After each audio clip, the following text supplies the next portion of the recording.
Graça e paz a todos. Deus abençoe a todos os participantes e todos aqueles que vão participar de algum modo pelo YouTube. Que Deus esteja abençoando a compreensão da palavra dele. Nós vamos ler o texto hoje de Romanos 12, os versículos 3 até 8, para a nossa meditação. Nós já estudamos isso a semana passada e nós chegamos até o versículo 6. Nós vamos estudar do 6 em diante agora. Romanos 12, 3 a 8. Porque pela graça que me foi dada, digo a cada um dentre vós, que não pense de si mesmo além do que convém. Antes, pense com moderação, segundo a medida da fé que Deus repartiu a cada um.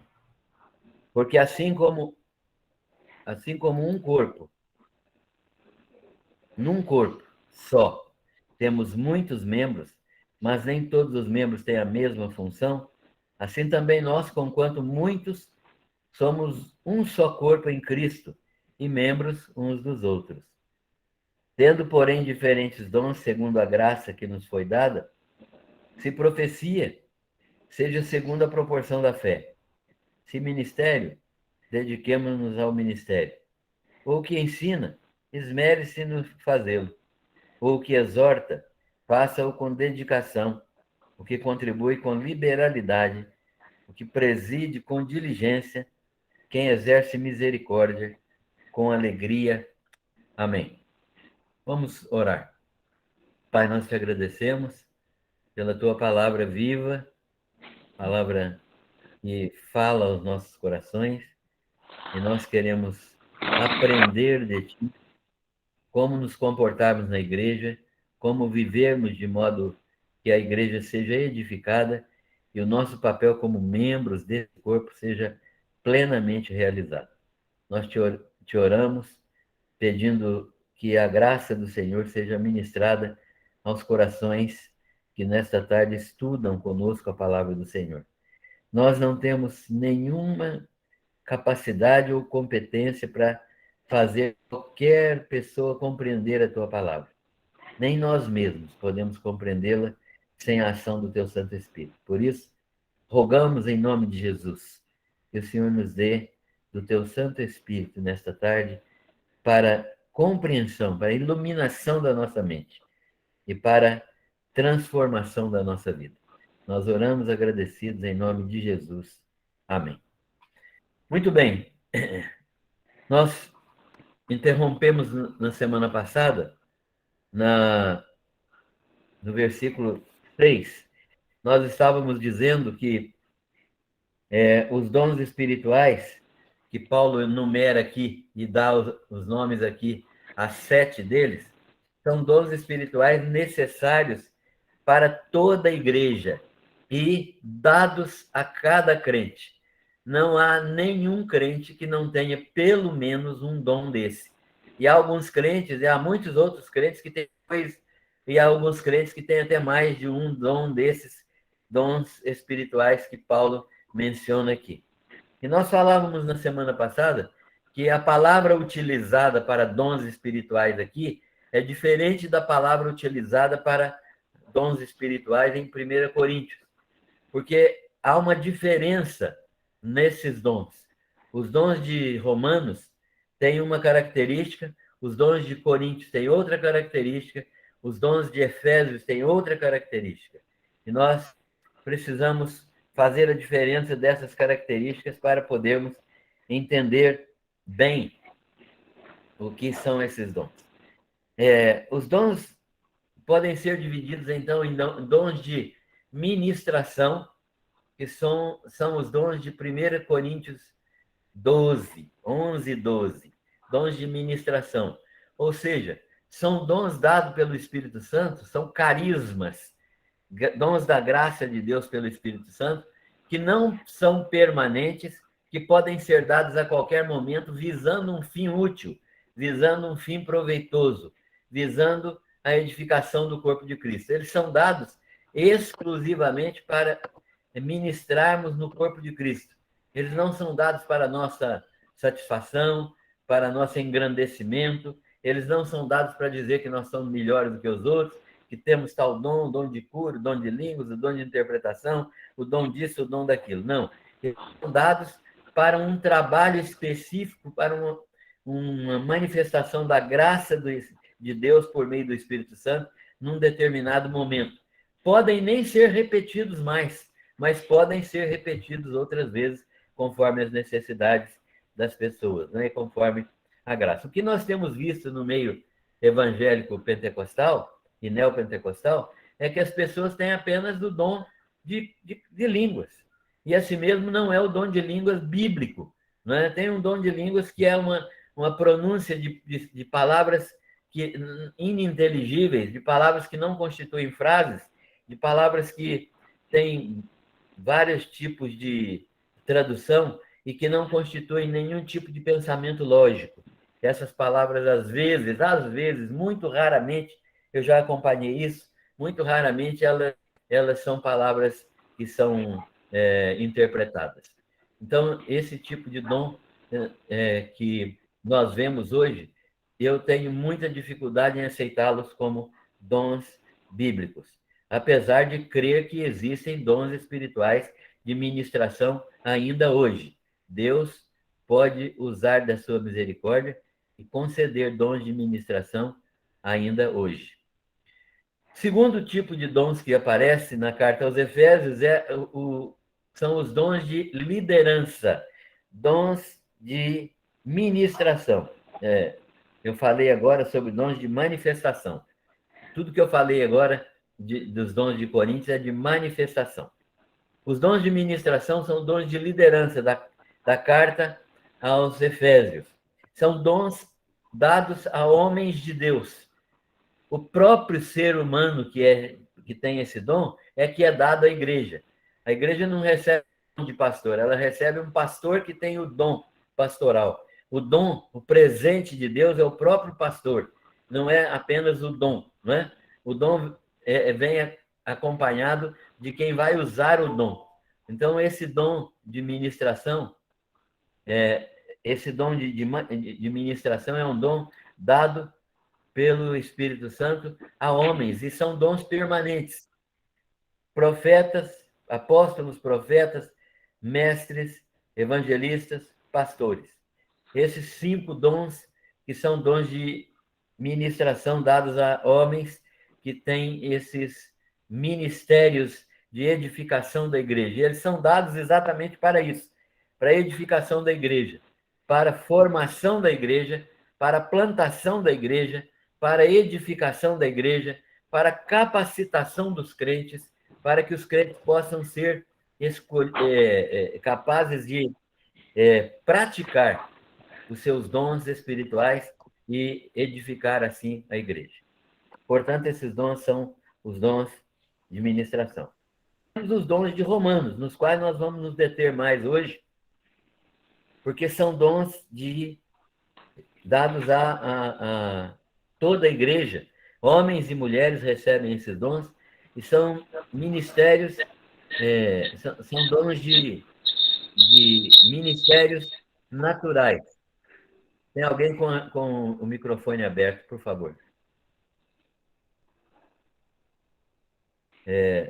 Então, são dons de manifestação, os dons de Coríntios, e são dons de motivação, os dons de Romanos. Então, nós temos 3 tipos de dons aqui. Ministração, os dons de Efésios. São dados a homens que vão edificar a igreja. É por isso que são homens que exercem dom de liderança, porque eles são escolhidos por Deus para a edificação da igreja. Não há muitos numa só igreja, né? Temos um pastor, um profeta, um evangelista, às vezes temos 1 ou 2 no máximo. Então, esses homens são dons espirituais que Deus concede à sua igreja. Temos os dons de manifestação, que são os dons de Coríntios, que se manifestam em ocasiões especiais e que são utilizados por Deus em circunstâncias, contingências especiais, e que podem não ser permanentes, são também de homens e de mulheres. E temos os dons de motivação, que são dons da graça de Deus, não são carismas, são domás. Domás, que significa dons da graça. E são dados a homens e mulheres e capacitam espiritualmente o crente a trabalhar motivado e estimulando e orientando o crente para trabalharem na direção certa, no trabalho certo, com resultado certo na igreja do Senhor Jesus Cristo. Então, esses dons de motivação são esses dons espirituais que motivam o crente a trabalhar na direção certa, no trabalho certo e com o sucesso garantido na obra de Deus. Sucesso significando aqui que ele vai fazer o que deveria ser feito. Muito apropriada essa expressão, fazer o que deveria ser feito. Em vez dele ficar passando o tempo todo sem saber o que fazer, ele vai fazer o que lhe compete fazer, sem querer fazer o que o outro faz, mas aquilo que lhe compete fazer, com resultado que é a edificação da igreja. Portanto, esses dons são dados aos crentes e os crentes têm plena convicção do trabalho que cada um pode e deve e precisa fazer. Quando Deus dá esses dons aos crentes, e geralmente ele os dá já na conversão, aproveitando inclinações naturais do crente, treinamentos naturais do crente, aproveitando já vocações especiais do crente, ele já dá esses dons para que os crentes possam desenvolver esse trabalho de uma maneira que edifique a igreja. Os dons de motivação são, portanto, esses 7 dons que foram mencionados aí pelo apóstolo Paulo. Dons de motivação. Quais são esses dons de motivação? Necessário é afirmar que cada crente tem pelo menos um desses dons e deve desenvolver as características de outros dons semelhantes, de outros dons que ele pode ter também em menor grau do que o mais importante, mas que ele pode ter também e ele pode praticar, aprendendo a praticar também outros dons. Ele tem o dom principal e pratica dons secundários, né? Ele pode ter um dom principal, mas deve aprender a usar outros dons conforme suas características secundárias. O primeiro dom que Paulo menciona aí é o dom de profecia. Primeira coisa, não é dom de adivinhação, não é dom de adivinhar as coisas, de prever o futuro, nem é dom de profetizar catástrofes ou de falar coisas que vão acontecer no futuro, que vão acontecer na vida de uma pessoa. Não é chegar diante de uma pessoa e falar, Deus me falou que vai acontecer isso com você. Não é isso. Profecia aqui é pregação da palavra. A palavra profecia está na carta aos Coríntios, demonstrando isso, né? Aquele que tem dom de profecia, ele exorta, ele ensina, ele se manifesta desta maneira na vida dos crentes. O texto que mais comprova isso é o texto de 1 Coríntios 14, os versículos, o segundo versículo. Quem fala seguir o amor e procurar com zelo os dons espirituais, mas principalmente que profetizei. Vamos ver o que é profetizar. Pois quem fala em outra língua não fala a homens, senão a Deus, porque ninguém o entende, e em espírito fala mistérios. Mas o que profetiza fala aos homens. Que jeito? Edificando, exortando e consolando. Isso é o dom de profecia. Né? Então, Paulo está dizendo que aquele que tem o dom de profecia, ele precisa de estar atento, porque o seu dom é um dom de edificação. Então, o profeta é aquele que usa a sua boca, que usa a sua voz. A parte do corpo mais usada pelo profeta é a boca, a voz, né? A boca no sentido de fala. Não tem nada a ver com condição de predição de futuro. Não tem nada a ver com qualquer ação de também se trazer notícias desagradáveis ou agradáveis às pessoas em nome de Deus, ou trazer revelação. Diz que chegar num culto e falar, ah, Deus me revelou que tem aqui não sei quem fazendo isso, ou não sei quem com tal doença. Não é isso que é o dom de profecia. Também não se relaciona com os profetas do Velho Testamento. Os profetas do Velho Testamento tinham visões do que iria acontecer. Eles nem sabiam muitas vezes o que eles estavam profetizando, mas a palavra do Senhor vinha na sua boca e eles falavam aquilo que o Senhor mandava eles falar. Muitas vezes eles mesmos não sabiam o que é que iria acontecer, mas eles sabiam aquilo que Deus estava mandando eles falar e eles falavam aquilo em obediência à vontade de Deus. Então, não é relacionado com o profeta do Velho Testamento. A palavra inspirada, revelada de Deus aos profetas do Velho Testamento, era uma palavra que vinha do próprio Espírito Santo. O profeta, portanto, não é aquele que tem um dom de profecia, homem ou mulher, fala com base na palavra de Deus. Quando uma pessoa vier para você e disser assim, ah, eu quero profetizar na sua vida isso, isso, isso aí. Simplesmente diga, com base em quê, meu irmão? Qual a palavra de Deus? Qual é o texto bíblico que você está usando para profetizar isso na minha vida? Até porque, na maioria das profecias que eles falam, eu já sei de tudo. Eles profetizam bênção na minha vida. Deus já me falou que já vai me abençoar. Eles profetizam cura na minha vida. Deus já me falou que vai me curar. Eles profetizam uma série de coisas na minha vida que são apenas coisas que Deus já disse na sua palavra que vão ocorrer na minha vida. Então, não é esse tipo de profecia que nós estamos falando. Estamos falando da pregação, da palavra baseada na pregação. Fala com base na palavra de Deus, sob a direção do Espírito Santo. Outra coisa, ninguém fala sem direção do Espírito Santo. Por quê? Porque se falar sem direção do Espírito Santo, é mentira. O Espírito Santo trabalha sempre junto com a palavra. A palavra e o Espírito Santo agem juntos. Deus não revela nada fora da sua palavra. Deus não revela nada fora da sua palavra. Portanto, a revelação fundamental, a revelação verdadeira, o Espírito Santo dá por meio da palavra. Então, esta palavra do profeta é a proclamação da palavra de Deus a crentes que precisam de transformação e a incrédulos que precisam de salvação, exortando e corrigindo, admoestando e com convicção e com autoridade. Então, o profeta é aquela pessoa que tem a autoridade de Deus para falar corrigindo as pessoas que já são crentes, que precisam de correção, e para falar pregando o evangelho para aquelas pessoas que não são crentes e que precisam de salvação. Então, uma pessoa que tem esse dom, ela fala usando a palavra do Senhor, ela chega em algum lugar e se lhe dão oportunidade, ou se não dão, ela mesma cria uma oportunidade e fala em nome de Deus. Não, ela fala com convicção e autoridade de Deus para produzir transformações nas pessoas.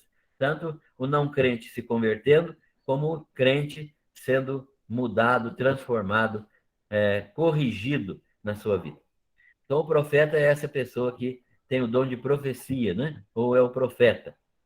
Não é a mesma coisa que o profeta do texto de Efésios. O texto de Efésios, a profecia lá é dada exclusivamente a um homem líder, é um dom de ministração para a edificação da igreja. É palavra de Deus, inspirada, né? E o dom de profecia aqui do livro de Romanos é também baseado na palavra de Deus, mas é um dom de homem e mulher para a edificação. O segundo dom que nós temos nesse texto é o dom de servir, é o servidor, né? O texto diz assim, segundo a graça que nos foi dada, se profecia, seja segundo a proporção da fé. Ou seja, se você crê que tem o dom de profecia, exerça isso com a fé natural que Deus lhe tem dado, com a fé proporcional que Deus lhe tem dado, né? É segundo a proporção da fé. Faça isso com fé, porque Deus vai fazer frutificar. Se ministério, o que é ministério? É o servidor. Ministrar aqui significa servir. É o segundo dom que tem aqui. Se ministério, então essa ação da pessoa que tem esse dom de servir é uma ação de servidor. E a palavra grega lá é diaconia. E a parte do corpo que a pessoa mais usa, nesse caso, são as mãos. A sua ação principal é a diaconia, o serviço. O Novo Testamento apresenta séries de vários sentidos da palavra diaconel. Diaconel é uma palavra grega que significa servir. E todos com o sentido de servir, significado de servir. A palavra diácono, usada para os ministros e para oficiais das nossas igrejas, significa apenas um serviçal, alguém que faz um serviço, alguém que prega a palavra do Senhor. Esse é um serviçal.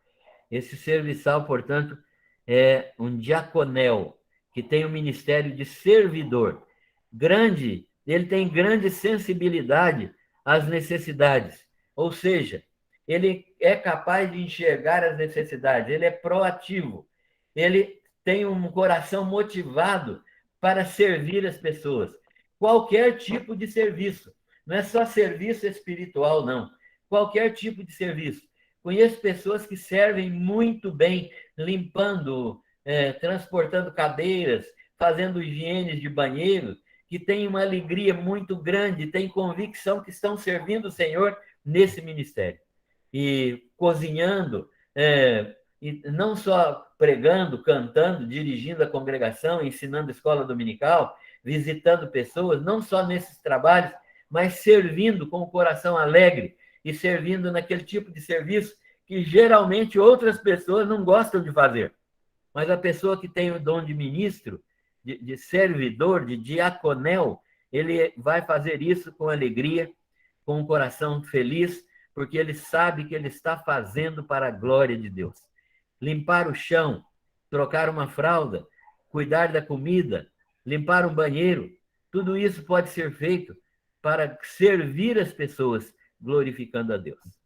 Então, esse é o tipo de servidor, né? A igreja precisa muito desses servidores, porque quando a gente precisa de um trabalho na igreja, como é difícil arrumar pessoas que tenham a disposição de compartilhar esse serviço e de ajudar na feitura desses trabalhos.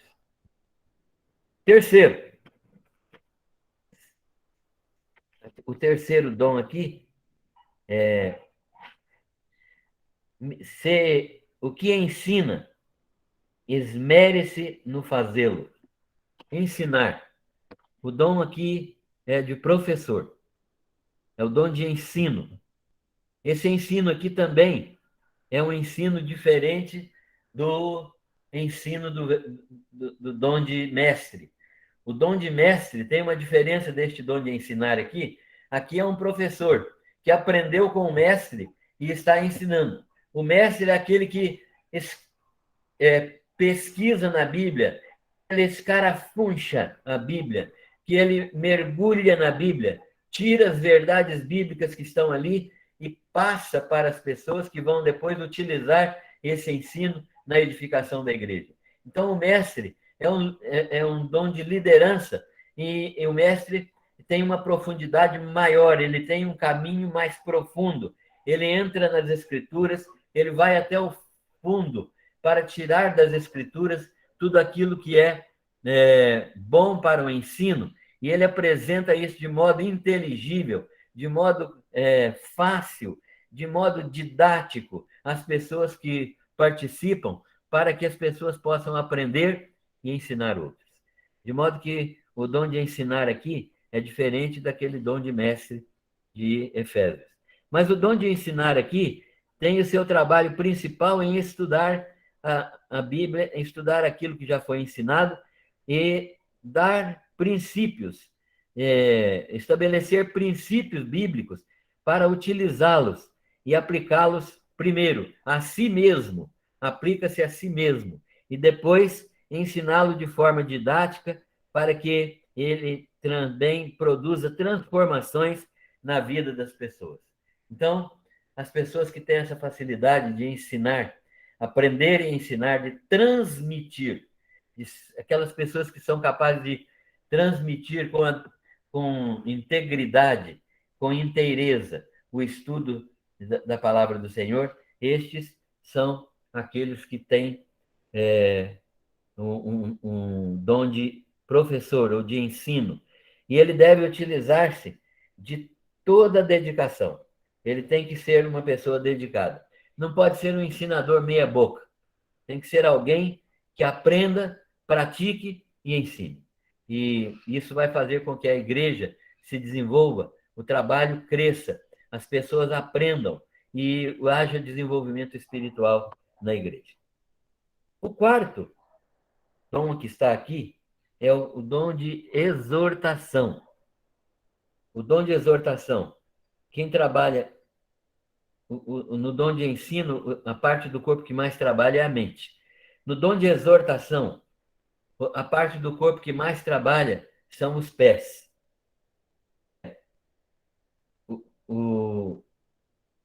A pessoa que tem o dom de exortação, ela é o exortador, aquele que anda junto, né? A palavra significa andar junto, aquele que tem disposição de caminhar junto com outra pessoa necessitada. Nesse sentido, o seu trabalho principal é buscar pessoas, identificá-las, e aquelas que precisam de ajuda, ele trazer para perto de si, para perto da igreja. Porque elas precisam de uma companhia. Então, muitas vezes, pessoas que estão acabrunhadas, entristecidas, magoadas, afastadas, ele procura essas pessoas e, com um jeito todo especial que o ensinador, que o exortador tem, ele caminha com essas pessoas, ajudando. Não é aquele cobrador, você fugiu da igreja, você não está fazendo isso, você está agindo errado, eu vim aqui para te dar uma dura. Não é esse tipo de pessoa. É um tipo de pessoa que manifesta sua misericórdia em companhia. Ele se torna uma companhia. Às vezes ele não fala nada, mas fica próximo, orando, intercedendo e dando uma palavra de ânimo na hora certa. É uma palavra de consolo, uma palavra de conforto, uma presença constante ali, né? A pessoa que está sendo consolada sabe que pode contar com essa pessoa. Não é concordar com a situação errada, mas é ter uma palavra de esperança, ter uma palavra que pode aproveitar as circunstâncias, as oportunidades e demonstrar simpatia, né? Ajudando as pessoas a se animarem novamente na fé.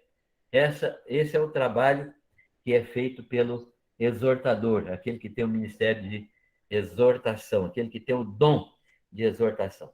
E o que ensina, o que tem o dom de exortar, deve fazê-lo com dedicação, ou seja, não pode fazer isso de qualquer maneira, não pode ser rápido, tem que ser paciente para colher os resultados, às vezes, que são demorados. Pessoas, às vezes, que precisam da nossa companhia por muito tempo, das nossas visitas por muito tempo, porque elas estão deprimidas, estão chocadas, estão alteradas emocionalmente e precisam da nossa companhia. É uma pessoa que precisa ser muito amadurecida também, para não sair compartilhando, contando para os outros aquilo que está acontecendo.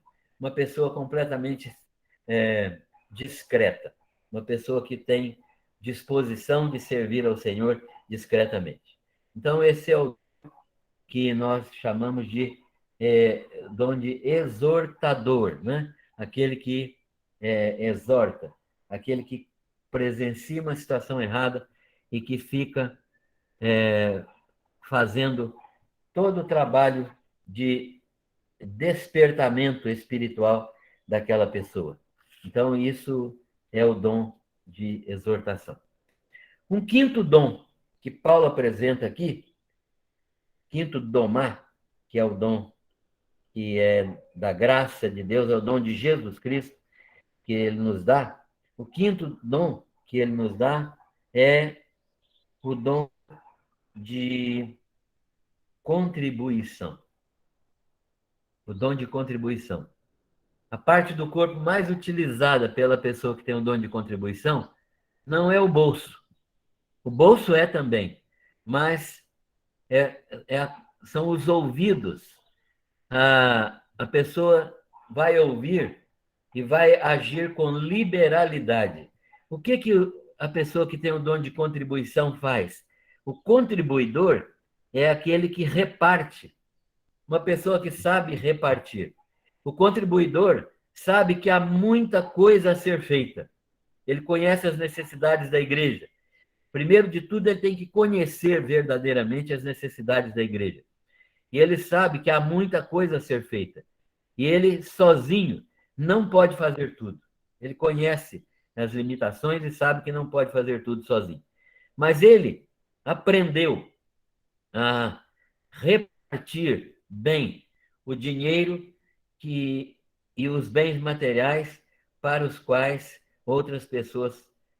para que outras pessoas possam realizar o seu trabalho. Ou seja, o contribuidor enxerga as necessidades, ajuda na arrecadação de dinheiro, ele mesmo participa, ele mesmo contribui com a liberalidade e depois ele reparte adequadamente aquele dinheiro ou aquelas ofertas, visando o trabalho de cada um dos outros dons, porque os outros dons precisam também, às vezes, de recursos para executarem o seu trabalho. E ele vai administrar, então, essas contribuições dos outros. Ele fica sabendo das necessidades dos outros crentes, e procura levantar os recursos necessários para ajudar os outros crentes. Então, o dom da contribuição não é tanto o dom de contribuir, tirar do bolso, isso também é importante, mas é o dom de vislumbrar as necessidades e de promover contribuição no meio da igreja, para que todas as pessoas possam verdadeiramente entender o papel deles de contribuir, né? A necessidade de contribuir, e para que toda a igreja seja abençoada pelas contribuições e não apenas um pequeno grupo. Então, esse é aquele que é o contribuidor, aquele que reparte. E por que os seus ouvidos é que são a parte importante do corpo? Porque ele tem que ouvir da igreja, ouvir de todos os irmãos as necessidades de cada um. Ele vai, de maneira discreta, ouvir tudo aquilo que diz respeito às necessidades dos irmãos. O sexto dom que nós temos aqui no livro de Romanos é o dom de presidente, ou o dom de presidir. O que é o dom de presidir? Não é o dom de ocupar um cargo. Muitas vezes tem cargos ocupados por pessoas que nunca, jamais foram presidentes. O presidente é aquele que atua com os olhos. A parte do corpo mais utilizada por ele são os seus olhos. Ele tem muita diligência. O que significa diligência? Significa inteligência, dedicação, significa capacidade de se entregar a uma tarefa. Então, o presidente é aquele que dirige. Seu trabalho principal é liderar. Ele lidera. Independente de ter cargo na igreja ou não ter cargo na igreja, ele é um líder. Ele tem os olhos abertos para as necessidades, para as oportunidades de servir. E ele é capaz de fazer uma coisa importantíssima que os outros dons não fazem, que é organizar o trabalho. Ele tem o dom de chegar num determinado lugar onde as coisas estão meio bagunçadas e organizar as coisas de modo a colocar cada pessoa certa no lugar certo, pelo motivo certo. Ele é capaz de ver uma pessoa e falar, não, fulano vai ser melhor utilizado neste local, neste trabalho, nesta oportunidade, neste ministério. Fulano é naquele outro, Beltrano é naquele outro. E ele geralmente acerta, porque ele tem uma capacidade espiritual de enxergar estas necessidades e de enxergar as pessoas talhadas por Deus para desenvolver aqueles trabalhos. Então, ele é um administrador. Ele administra a vida de serviço das outras pessoas. Ele é capaz de ver as pessoas certas para os lugares certos. E ele é capaz de motivar as pessoas a se envolverem no trabalho. Coisa difícil de fazer é motivar pessoas a trabalhar. Na maioria das vezes, as pessoas não têm motivação para trabalhar. Elas, no máximo, empurram com a barriga algum cargo que elas recebem e, quando termina, elas dão graças a Deus e não querem mais, porque elas não têm motivação adequada para trabalharem e, muitas vezes, não estão trabalhando no lugar certo. Estão fazendo aquilo que não tem dom, não tem queda, não tem disposição e não tem capacitação para fazer. Mas o presidente vai fazer isso, ele vai enxergar as qualidades de uma pessoa, vai inclusive promover capacitação, porque muitas vezes as pessoas têm qualidades, mas elas ainda não estão capacitadas a desenvolver essas qualidades, precisam de treinamento. Nestes dons aqui, todas as pessoas precisam de algum tipo de treinamento para se envolverem no trabalho. Então, esse é o dom de presidir, né? O presidente é aquele que dirige. Ele não é mais importante do que ninguém, mas ele é capaz de dar direção a tudo aquilo que está sendo feito na igreja.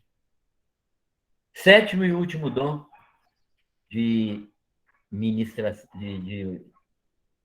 motivação, que é o dom de Romanos, é o dom de misericórdia.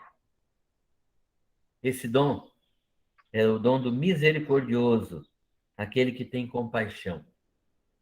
Ele tem alegria, ele deve praticar esse dom com alegria. A Bíblia diz assim, o que exerce misericórdia com alegria. Misericórdia é um dom que ocupa o coração. O órgão do corpo mais utilizado pelo misericordioso é o coração. O que é o seu ministério? O seu ministério é descobrir e entender os problemas emocionais dos outros. Deve perceber as angústias, o sofrimento, a dor das pessoas.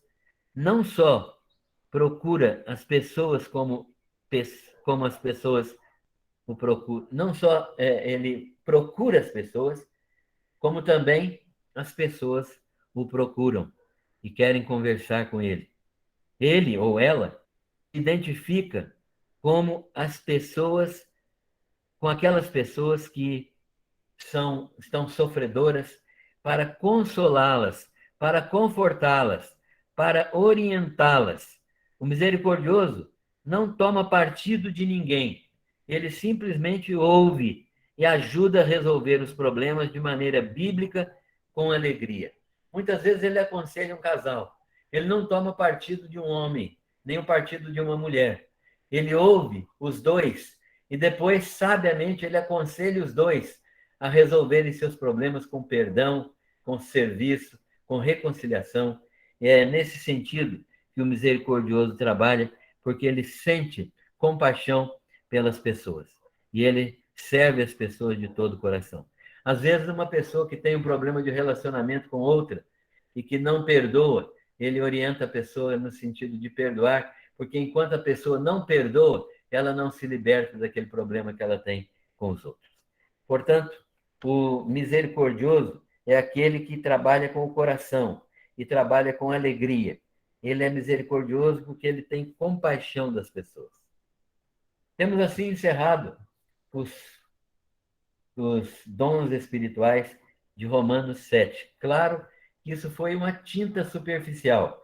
Se quiserem algum dia, podemos estudá-los com mais profundidade, para que as pessoas possam descobrir os seus dons e atuar na igreja com alegria, com disposição, com diligência, para servir ao Senhor com esses dons espirituais para a edificação do corpo.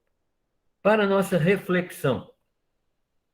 Primeiro, os dons de motivação são dotações divinas. São dotações divinas para crescimento do corpo. Você sabe qual é o seu dom?